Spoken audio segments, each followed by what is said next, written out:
எப்போதும் ஆனந்தம். மகிமையின் ராஜனை தரிசிக்கும் நேரமே என் ராஜாவின் பிரசன்னம். எப்போதும் ஆனந்தம். மகிமையின் ராஜனை தரிசிக்கும் நேரமே அன்பே அன்பே அன்பே என் அன்பே அன்பே அன்பே அன்பே என் அன்பே.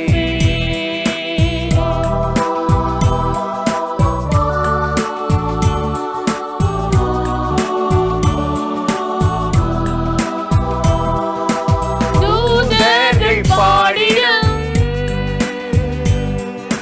பரலோக கீதமே. தூதர்கள் பாடிடும் பரலோக கீதமே. நாங்கள் கேட்டிட உள்ளம் எல்லாம் பொங்குதே. நாங்கள் கேட்டிட உள்ளம் எல்லாம் பொங்குதே. அன்பே அன்பே அன்பே என் அன்பே அன்பே அன்பே அன்பே என் அன்பே.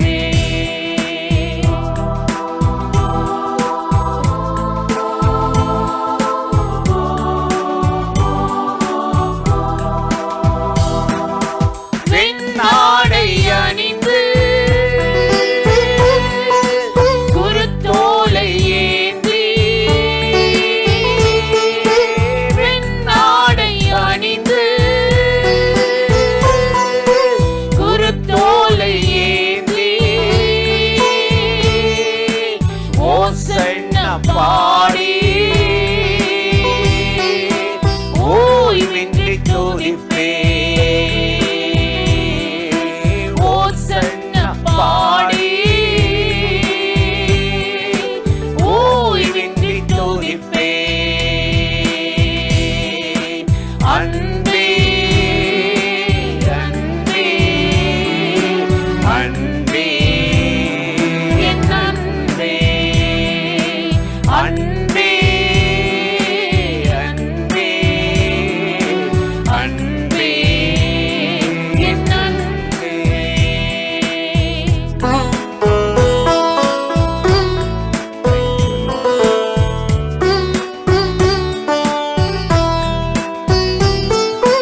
நீரே என் கண்மலை. நீரே என் கோட்டை. நீரே என் கண்மலை. நீரே என் கோட்டை. நீரே என் அடைக்கலம்.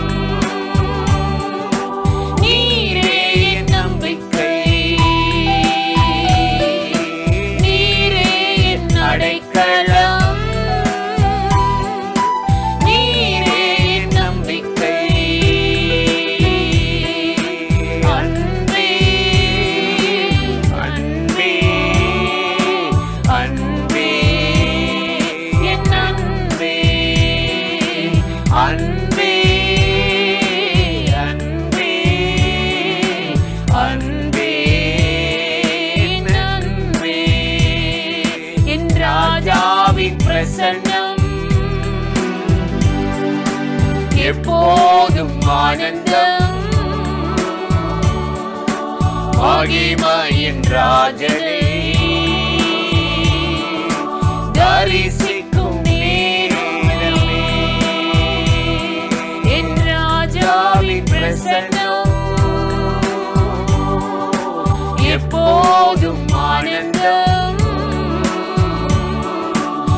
மகிமையின் ராஜனை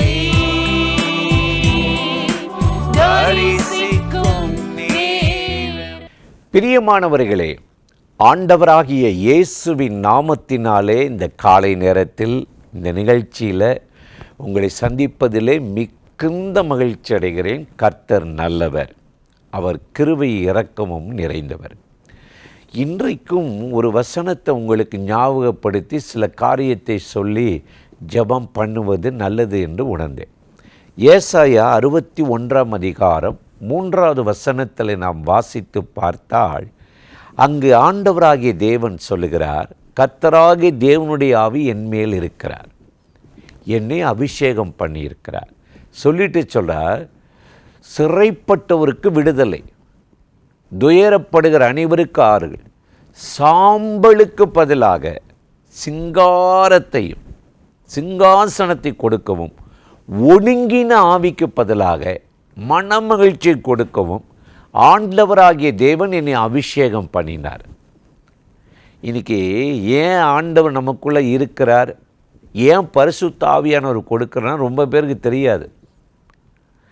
ஏன் உங்களை அபிஷேகம் பண்ணியிருக்கிறார், ரட்சித்திருக்கிறார்னா, சாம்பலுக்கு பதிலாக சிங்காரத்தையும் மனமகிழ்ச்சியும் மேன்மையும் தரதான் உங்களை ஆவியானவரால் தேவன் நிரப்பி, ஒடுங்கின ஆவிக்கு பதிலாக எப்பொழுது ஒரு மனமகிழ்ச்சி அவருக்குள் உற்சாகத்தின் ஆவியை பெற உங்களை அபிஷேகம் பண்ணியிருக்கிறாராம். இன்றைக்கி உலகம் பூரா பாருங்களேன், லெந்து நாட்கள் அப்படின்லாம் சொல்லி உலகத்தில் நம்ம கொண்டாடுகிறோம். அதனுடைய நினைவு எப்படின்னா, சாம்பலில் அந்த காலத்தில் ஒரு மனுஷன் தப்பு பண்ணிட்டா தேவனுக்கு முன்னாடி போய் ஜெபம் பண்ணுவான். ஆலயம்லாம் இல்லை, சாலமோன் கட்டுற வரையும் அங்கே ஆலயம் இல்லை. சாம்பலில் உட்கார்ந்து ரெட்டு உடுத்தி அப்படின்னு சாக்கு துணி அணிந்து கதறுவாங்க, கெஞ்சுவாங்க. விறகு எரித்து அது அப்படியே சாம்பலாகி ஒன்றும் இல்லாமல், அந்த கட்டை ஒன்றும் இல்லாமல் தூளுக்கு ஒப்பாற மாதிரி என் வாழ்க்கையை, இந்த பாவத்தை, அக்கிரமத்தை, தீமையை சாம்பலோடு சாம்பலாகட்டுன்னு சொல்லி மனம் திரும்புவதற்கு செய்வாங்க. நினிவே ராஜா அப்படி தாங்க செஞ்சான். யோனா போய் பிரசங்கம் பண்ணான், இன்னும் 40 நாளில் நினிவே அழிக்கப்படும். இப்போ யுத்தம் வந்தால் எல்லோரும் சொல்லுவாங்கள்ல, சுனாமி வந்தால் சொல்லுவாங்க, நிலநடுக்கம் வந்தால் சொல்லுவாங்க, சுனாமி வரப்போகுது, அழிய போகுது, ஆபத்து வரப்போகுதுன்னு.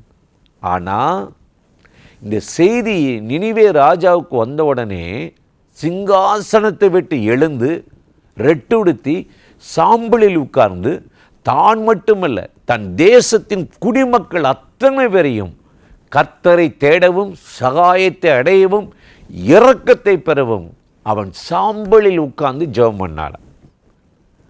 ஆண்டவர் அவனுக்கு இறங்கி அவனுக்கு செய்ய இருந்த ஆபத்தை, அழிவை தாமதப்படுத்தி காப்பாற்றிட்டாராம். நினிவே ஜனங்களுடைய பாவம் தேவ சமூகத்தில் எட்டி அழிக்குன்னு நினைச்ச போது இந்த ராஜா சாம்பலில் உட்கார்ந்து ஜெபிச்சான்ல, அந்த ஜெபம் அந்த பாவத்தை கீழே தள்ளிட்டு இந்த ஜெபம் போய் வானத்தை தட்டியது, தேவனுடைய இரக்கத்துக்கு கெஞ்சினது. அதான் சாம்பல். ஆபிரகாம் பேசுகிறான் பார்த்தீங்களா? ஆதியாகமம் 18 அதிகாரம் 27 சோதோம் கொமோராவை அழிக்க போகும்போது 50 நீதிமான் இருந்தால் அழித்து விடுவீரோ? அழிக்க மாட்டேன். 45 பேர் இருந்தால் அழிக்க மாட்டேன். 30 பேர் இருந்தால் அழிக்க மாட்டேன். அவர் சொல்கிறாரு, ஆண்டவர்கிட்ட எப்படி பேசுகிறாரு தெரியுமா? நான் தூசியும் சாம்பலுமாக இருக்கிறேன், ஆண்டவரோடு பேச துணிந்தேன். தூசி பேசுமா? அப்போ ஆண்டவருக்கு முன்னாடி தன்னை எப்படி தாழ்த்துறாரு பாருங்க. அந்த ஜெபத்துக்கு தேவன் இறங்கினாராம்.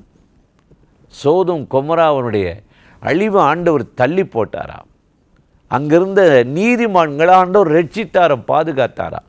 எனக்கு அருமையானவர்களே, இதெல்லாம் எதற்குனா, தன்னை தாழ்த்தும் போது கர்த்தர் நம்மளை உயர்த்துகிறார். அதற்குத்தான் ஆண்டவராகிய இயேசு இந்த புதிய ஏற்பாட்டு நாட்களில் இந்த சிலுவையை பற்றி தியானிக்க நமக்கு ஒரு அருமையான தருணத்தை, கிருபையை கொடுத்திருக்கிறார்.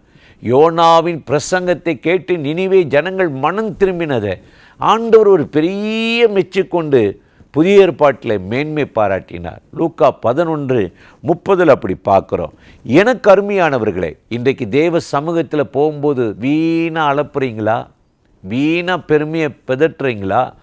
அந்த பரிசையின் ஆலயத்துக்கு போகும்போது வாரத்தில் 2 நாள் உபவாசம், தசமபாகம் கொடுக்குறேன், ஆலயம் கட்டி கொடுத்துருக்கிறேன், ஏழைகளுக்கு அன்னதானம் போடுறேன், மிஷினரிகளை தாங்கினேன், ஊரை ஊதிட்டான், தம்பட்டம் அடிச்சிட்டான். தான் செய்கிற நன்மையை அளப்புறது. யோபு கூட சில காரியத்தில் அழப்பி ஆண்டவருடைய கோபத்துக்குள்ளாயிட்டான். அப்போ ஆண்டவர் ஒரு நாள் அவனுக்கு தோன்றி, நீ பேசணும், இறங்கி வந்திருக்கிறப்பா, நான் வானத்தை சிருஷ்டிக்கும் போது நீ எங்கே இருந்த? ஒன்று ஒன்றா கேட்குறாரு. யோபுவால் பதில் சொல்ல முடியல. அவன் பெரிய நீதிமான், உத்தமன் மாதிரி ஒரு ஒரு ஒரு ஒரு மிஞ்சின நீதிமான் ஆயிட்டான்.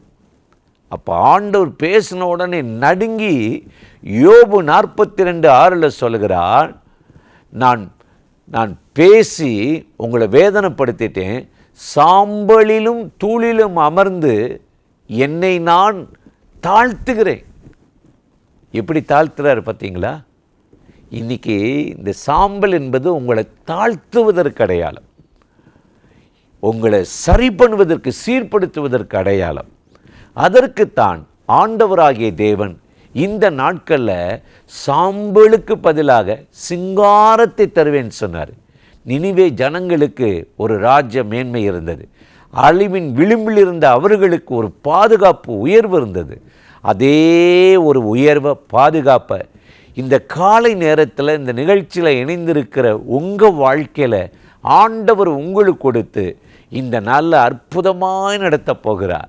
ஆகவே தான் சொல்லுகிறார், சாம்பலுக்கு பதிலாக சிங்காரத்தை தருவேன் சொன்ன தேவன் இந்த காலை நேரத்தில் இந்த நிகழ்ச்சியில் இணைந்திருக்கிற உங்கள் வாழ்க்கையில் இன்றைக்கு சாம்பலுக்கு பதிலாக ஒரு மனமகிழ்ச்சியை கொடுத்து, எந்த இடத்துல நீங்கள் வேதனைப்பட்டு கண்ணீர் விட்டு அவமானமடைந்து வெட்கப்பட்டீர்களோ அதே இடத்துல உங்களை உயர்த்தி, நிந்தைப்பட்ட வேதனைப்பட்ட காலங்களுக்கு சரியாக உங்களை உயர்த்தி நடத்துவார்.